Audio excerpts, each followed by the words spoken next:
রাতে খাবার টেবিলে বসে খেয়াল করলাম বৃষ্টি খেতে আসেনি। পাশে বসে থাকা মাকে বললাম, মা বৃষ্টি কেন খেতে আসেনি? মা তখন রাগ করে বলল, তোর নবাবজাদি বউ কেন খেতে আসেনি আমি কি করে বলবো?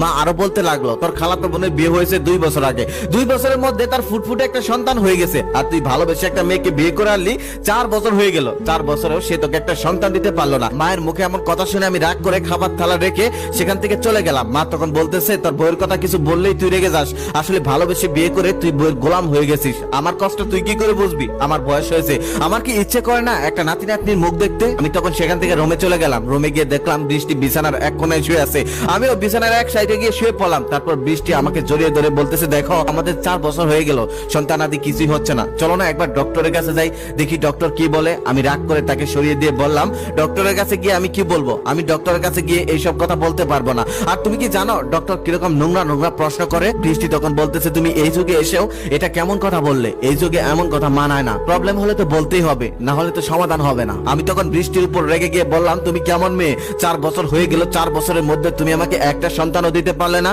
আমার কলিগরা আমার পরে বিয়ে করেছে, তবুও তাদের সন্তান হয়ে গেছে, অনেকের একটা অনেকের 2টা, আর 4 বছরের মধ্যে তোমার একটাও সন্তান হলো না। তখন আমার কথা শুনে বৃষ্টি কান্না করতে লাগলো, আমিও তাকে আর কোনো সান্ত্বনা দিলাম না, সারা রাত সে কান্না করলো। পরদিন সকালে উঠে আমি অফিসে চলে গেলাম। অফিস থেকে বৃষ্টি আমাকে 10টার দিকে ফোন দিয়ে বলল, আমি হসপিটালে এসেছি, তুমি একটু আসবে? তখন আমি রেগে গিয়ে বললাম, আমি হসপিটালে যেতে পারবো না, এই বলে ফোনটা কেটে দিলাম। আর মনে মনে ভাবতে লাগলাম, অনেক হয়েছে, এবার কিছু একটা করতে হবে, অন্য রাস্তা দেখতে হবে, এভাবে আর হবে না। তারপর আমি মনে মনে সিদ্ধান্ত নিলাম ওকে ডিভোর্স দিয়ে দিব। তারপর আমি ওকে ডিভোর্স দেওয়ার জন্য সমস্ত কার্যকলাপ রেডি করে ফেললাম। যেদিন ডিভোর্স লেটারটা ওর হাতে নিয়ে দিয়েছিলাম, সেদিন সে চিৎকার করে কান্না করে বলেছিল, তুমি এমনটা করো না, তুমি আরেকটা বিয়ে করো, দরকার পড়লে আমাকে বাড়ির চাকরানি হিসেবে রেখে দাও, তারপর আমাকে ডিভোর্স দিও না, আমি তোমাকে ছাড়া থাকতে চাই না, তোমার বাড়ির কাজের লোক হয়ে হলেও আমি তোমার পাশেই থাকতে চাই। কিন্তু সেদিন তার কোনো কথাই আমি শুনিনি, তার কান্নায় আমার কোনো কর্ণপাত নড়েনি। আমি নিষ্ঠুর হয়ে তাকে ডিভোর্স দিয়ে দিয়েছিলাম। অথচ এই বৃষ্টি ছিল কলেজের সব থেকে সুন্দর। অনেক কষ্ট করে আমি তাকে আমার প্রেমে ফেলেছিলাম, সেই ভালোবাসার মানুষটাকে আমি আমার বাড়ি থেকে ডিভোর্স দিয়ে তাড়িয়ে দিলাম। একটু আমার কষ্ট হয়নি সেদিন। এভাবে 6 বছর কেটে গেল। 6 বছর পর একদিন আমি একটি শিশু পার্কে গিয়ে বসে বসে বাচ্চাদের খেলাধুলা দেখছিলাম। ঠিক সেই সময় দেখলাম একটা মেয়ে আসতেছে, নীল শাড়ি পরা। সে আমার কাছে আসতে আমি বুঝতে পারলাম এটা সেই মেয়েটা বৃষ্টি, যাকে আমি খুব ভালোবেসে বিয়ে করেছিলাম। আবার একটা মাত্র সন্তানের জন্য তাকে আমি বাড়ি থেকে অপমান করে তাড়িয়ে দিয়েছিলাম। সে আমার পাশে এসে আমার পাশে সিটে বসার অনুমতি চাইলো, আমি মাথা নাড়িয়ে অনুমতি দিলাম। তারপর সে বসে কিছুক্ষণ পর বলতেছে, এমন হয়ে গেছো কেন? চুলগুলো এলোমেলো কেন? চুলদারি কাটো না? তারপর আমি কিছুক্ষণ চুপ থাকার পর তাকে বললাম, তুমি এত সুন্দর হলে কিভাবে? মানুষের বয়স দিন দিন বাড়ে, আর তোমার বয়স দেখি দিন দিন কমতেছে, তুমি অনেক সুন্দর হয়ে গেছো। কি ফেরা লাভলি শুধু মুখেই দাও নাকি খাও?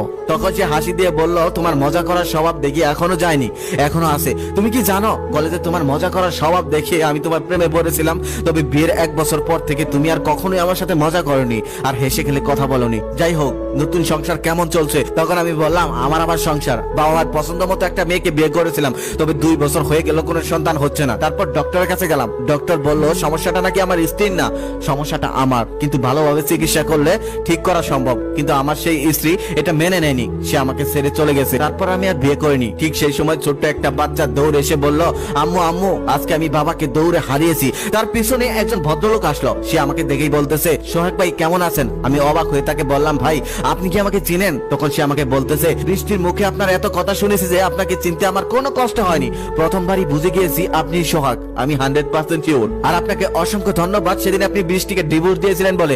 আপনি যদি বৃষ্টিকে ডিভোর্স না দিতেন তাহলে আমি বৃষ্টিকে জীবনে বউ হিসেবে পেতাম না, আর বৃষ্টির মতো একটা মেয়েকে বউ হিসেবে পাওয়া ভাগ্যের ব্যাপার। এই বলে তারা 3 জন সেখান থেকে চলে গেল। কিছু দূর যাওয়ার পর বৃষ্টি তার স্বামীকে বলতেছে, এই বয়সে আবার বাচ্চার সাথে দৌড় দিয়েছো কেন? নিজের পা ভাঙার ইচ্ছে আছে নাকি? এই বলে তার মুখের ঘাম তার শাড়ির আঁচল দিয়ে মুছে দিচ্ছে। আমি তখন মনে মনে ভাবলাম, এই জায়গায় আমার থাকার কথা ছিল, কিন্তু সামান্য একটা ভুলের কারণে আজকে আমি কোথায় আছি আর সে কোথায়? আসলে জীবন কারোর জন্য থেমে থাকে না। আজকে আপনি একজনকে অবহেলা করে ভাবছেন অন্য জনকে নিয়ে সুখে থাকবেন, কিন্তু এমনটা নাও হতে পারে। আপনি সুখী নাও হতে পারেন, এমনও হতে পারে সেই মানুষটাই আপনার থেকে সুখে থাকবে আর আপনি সুখে থাকবেন না। আর আপনার জীবনের সব থেকে বড় কষ্ট হবে সেটাই, যাকে আপনি অবহেলা করেছিলেন সেই অনেক সুখে আছে, কিন্তু আপনি সুখে না।